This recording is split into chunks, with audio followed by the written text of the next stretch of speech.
अमरकंटक धाम से माता नर्मदा का जल लेकर के कांवड़ में और पूरे कांवड़ यात्रियों के साथ आज लगभग जिनकी संख्या मुझे लगता है 500 से अधिक है जो अपने कांवड़ में जल लेकर के यहाँ से निकले हैं। और छत्तीसगढ़ की हमारे भोरम देव भोलेनाथ में जल अर्पित करने का जो संकल्प आज सब कांवड़ियों ने लिया उसकी शुरुआत आज यहाँ से हुई है। निश्चित तौर पे बहुत उत्साह देखने को मिल रहा है।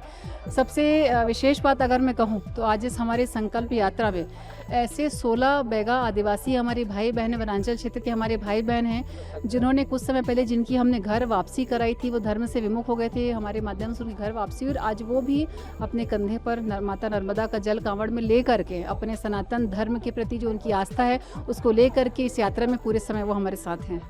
कितने किलोमीटर की होती है यात्रा और बीच में पहाड़ नदी भी पड़ता है, इस तरह की बात? जी, निश्चित तौर पे लगभग 151 किलोमीटर की यात्रा हमारी जो नर्मदा धाम से भोरमदेव तक की होनी है। बीच में नदी, पहाड़, बीहड़, जंगल जिसमें काफ़ी सारे जानवर भी हैं, बहुत सारे रपटे भी हैं, मधुमक्खियों का बड़ा झुंड है। लेकिन इस सबको पार करते हुए चूँकि भगवान भोलेनाथ का और माता नर्मदा का आशीर्वाद है तो मुझे विश्वास है कि पिछले साल के जैसा इस साल भी ये यात्रा बहुत अच्छे से हमारी पूर्ण होगी। अमूमन ये देखा जाता है कि भैया लोग कांवड़ लेके जाते थे, आपने शुरुआत की, पिछले साल की अपेक्षा इस साल महिलाओं की संख्या भी जी बिल्कुल। जब हमारे यहाँ पे पिछले 5 साल से जो भोजन भंडारा हमारे यहाँ चलता था कांवड़ यात्रियों के लिए, हम जब यहाँ आते थे तो देखते थे कि कांवड़ जिनके कंधे पे रहता है वो सिर्फ पुरुष वर्ग रहता था। जब लोगों से बात होती थी तो कहते थे कि इतना कठिन रास्ता है, उसको पार करना बहुत मुश्किल है महिलाओं के लिए। लेकिन मुझे खुशी है कि पिछले वर्ष हमने इसकी शुरुआत की तो महिलाओं की संख्या करीब 150 से 200 इस बार होने जा रही जो कंधे पे कांवड़ का जल लेकर के चल रहे हैं।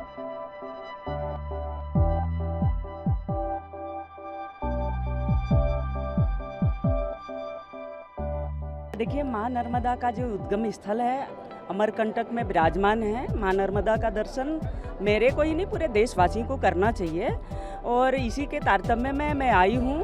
और बहन भावना बोहरा जी हमारे छत्तीसगढ़ के विधायक हैं, उनका आज पहला कांवड़ यात्रा है और हजारों की संख्या में उनके कांवड़ यात्री साथीगण आए हैं। मैं उनको शुभकामनाएं देने भी आई हूं और मेरे को भी दर्शन करना था तो नर्मदा जी का दर्शन करना था तो मैं दर्शन करने आई हूं। ऐसा मान्यता है कि गंगा से मां नर्मदा कम नहीं है और इतना पवित्र स्थान में सभी लोगों को दर्शन करने के लिए आना चाहिए।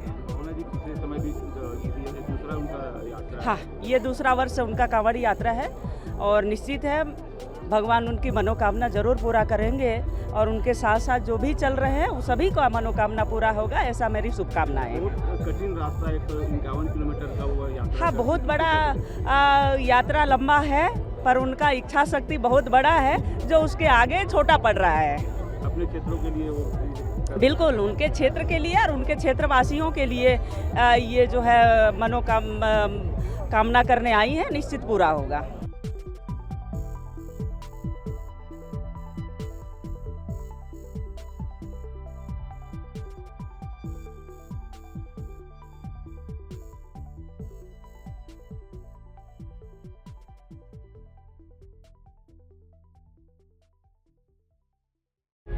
प्रभातखबर.com, विश्वास वही, रफ्तार नहीं।